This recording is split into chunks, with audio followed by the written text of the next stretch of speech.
political angle here, which is how has like years and years and years of trauma affected how we both ourselves and society, um, just on a bigger scale. So So go ahead. Yeah, I think I apologize. I was just going to say that I think that he just made a my very connection. good point. That point right there speaks a lot because it's definitely political. It definitely has a lot to do with the structure that's been imposed on us by other people who, you know, were once in control of every aspect of our lives. You know, even right now, there's 14 nations around the world that can't make decisions for themselves because France is in control of their gold reserves and holds their gold reserve in lieu of the You privileges can't hear that they me? receive. Excuse me? For the privileges that they received during colonialism, you know, which is the same thing that we go through in society today. In America, they tell women that you don't need a man. You can receive WIC and an EBT card and raise your children on your own. So you don't need that male figure in Mm-hmm. marriage. So then you have a lot of men who feel emasculated because they're not allowed to raise their children. And whether it's the man or the woman making the choice, you get in an argument with your partner, and the other one pulls your privileges away from seeing your children. And I think that has a lot to do with separating what was once the strongest thing in our communities, which was the family unit. There was nothing that scared America more than seeing people of color together and thriving and not being stereotyped. Mm. It was one of the greatest things that we had as an asset. See, 2 or 3 of the last speeches that Martin Luther King made went from being passive to taking action. Mm-hmm. You And he see became a threat. everybody who comes to this country, 15 of them will live in a house. They'll stack their money and it'll be like, all right, this year we're going to buy D a laundromat. Next year, we're going to get Marvin a corner store. And the year after that is Jay's turn to have a deli, you know, and then we're going to get Blue a car service. You know, we're going to get Jordan. Oh, Jordan's going to start her own school. And once everybody had their own business, then they all went and got a new car or they got a nicer house. But it was made sure that their whole family was good. So now you look at where we are. A large percentage of us are growing up in single parent homes with a parent that's struggling. One struggling to take care of you, the other one struggling to see you. Now, I'm not necessarily saying that a woman can't raise a man to be a strong man, or a man can't raise a woman to be a strong woman. But then it comes into gender roles once again. Right. Does it make you effeminate to have to show a woman how to be a woman? Would you not have feminine traits in order to show somebody how to be feminine or what we consider femininity? And it's the same thing with masculinity. Are you really a man if you were raised by a woman? If a woman is necessary, if we're going to say that women only display femininity or that's the only thing that they know about?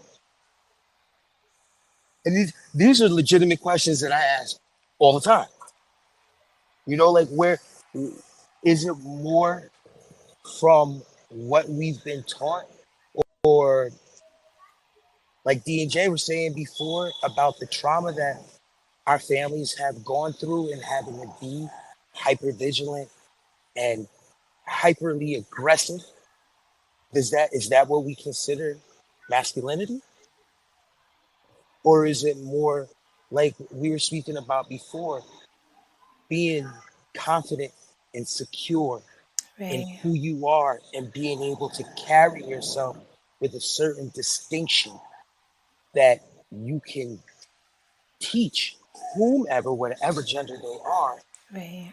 what's right and what's wrong, good things and bad things, and try to put them on a path that's going to make them a productive member of society and not have them out here getting caught up or being taken advantage of. Right. So if you're a man and you know how to knit, I think you should go out there in the world and knit as many Afghans and sweaters as you can. You know what I'm saying? If you're good at something, it doesn't necessarily make you feminine, because in the past, people looked at it as, knitters and sewers, are seamstress. So that's a woman's job. Or Mm-hmm. first, I have my CDL. You'd be amazed how many women up here in New York and New Jersey are driving tractor trailers, and they do a better job than a lot of men that I know that are behind the wheel. But does that necessarily make them masculine because their occupation is a role that previously was dominated by men? Right. Or you yourself, Jordan, before Korea, they ain't really let women in the military, and if they did, you were working in the office, you were Mm-hmm. a clerk, Yep. they definitely didn't let you drive, or you were a nurse. And they didn't have nurses on the front line. They were Right. way, way behind. And it's only just recently been to where, what, the Gulf War, where they actually let women serve in an infantry Right. role. And they would say that it's because men would see women get hurt and would drop their rifle and run to the rescue of the woman, which comes back to the gender roles of us feeling like in our society that women can't handle violence, or men can't handle seeing a woman be hurt without feeling like he automatically has to protect that life. So it's kind of like with how the government has all of these programs, and there's no units as much as as there used to be when our grandparents were coming up. So now what's the example that's being set for the future? Soon it's not going to we're not going to be able to say that a role is for a woman to be in the house and for a man to be working all day, Right. because women are out working all day long, and now men are in the house, because you've got to be in the house with your children when you get them on those days that you're allowed to see them. You got to be cooking, you got to be cleaning, you got to be changing diapers, you got to bathe them, you got to sit down and have playtime with your children. If like my cousin has girls. Are you going to tell your daughter that you're not going to bake with her? You're not going to sit down and play with these dolls, or help her paint her nails, or color in a coloring book? Or if you're a mother, are you not going to go and shoot those water guns and play in the dirt with your little boys? So I'm not necessarily saying that you have to go out there, and if your son wants says that they're a girl, go and buy them a dress. But I think that it should be to where your children should feel comfortable enough and safe enough with you to be able to talk to you about something like that without Yes. fear of you not loving them. You necessarily don't have to accept it, but that's still your child.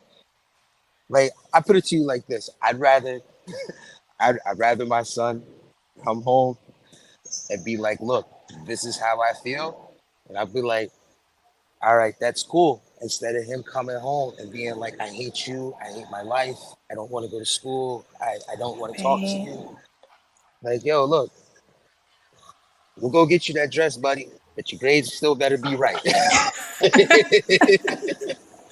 As long as your grades is right and you still running for 150 yards a game, I don't give a damn what you wear, yo.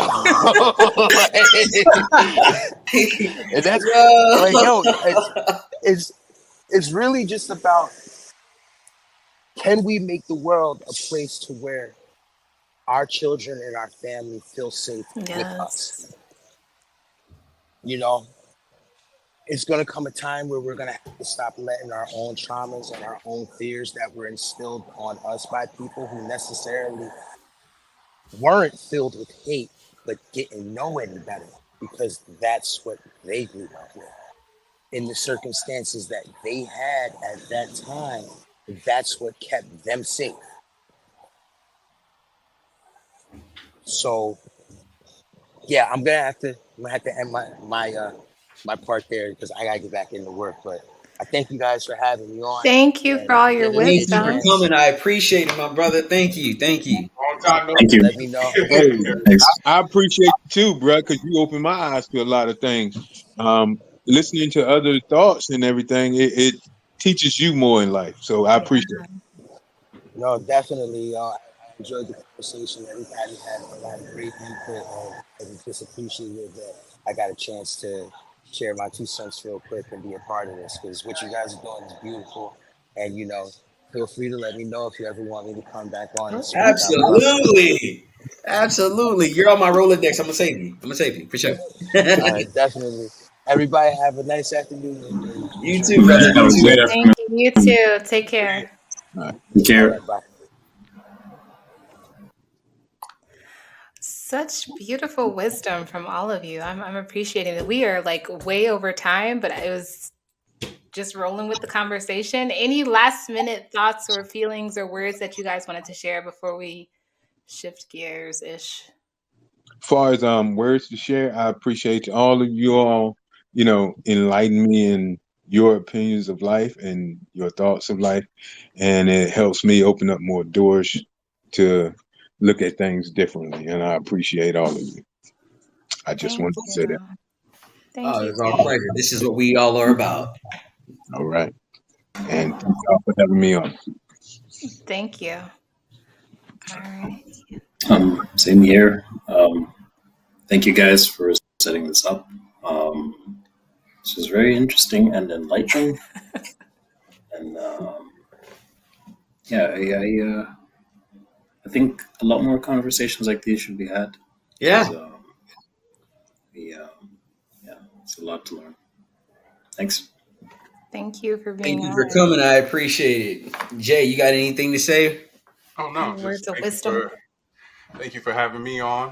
What y'all are doing is beautiful. Having some very valuable, in-depth conversations, which allows people to kind of evaluate themselves, evaluate their situations, and how they approach life. So, what you guys are doing is amazing. Keep it up. Thank you. Thank you. Thank you. Thank you. Appreciate it, man. Appreciate it. Appreciate it. With that being said, thank you everybody for showing up today. I really do appreciate it. Just know you showed up today. That means we're gonna hit you up later on in the future. When we You start have been checked. piloting, yeah, keep them text messages on check when we start calling you guys in. All right. Thank you for everybody that tuned in. Thank you for everybody that's tuning in after the fact. We appreciate you. We love you guys. And Jordan, anything? No, I mean, there's lots of things I wanted to say, but I felt like I was just privileged to be in the space with all the masculine energy, having the masculine energy conversation. So I was just taking it all in. But I'm grateful for everyone that was able to show up in this space and just be authentic and share their perspective and be so respectful. Like, it was so beautiful to see it happening. Like, y'all need to start like a men's group or something. Just saying. Anyways, Yeah. with that being said, next episode, we're going to dive in with the females. So I'm excited to be able to jump in a little bit more in that context. Females, you gotta love it. Yes. So with that being said, I hope everyone has a fantastic rest of their day, rest of their week, and we will see you all next time. Yep. Bye. Bye.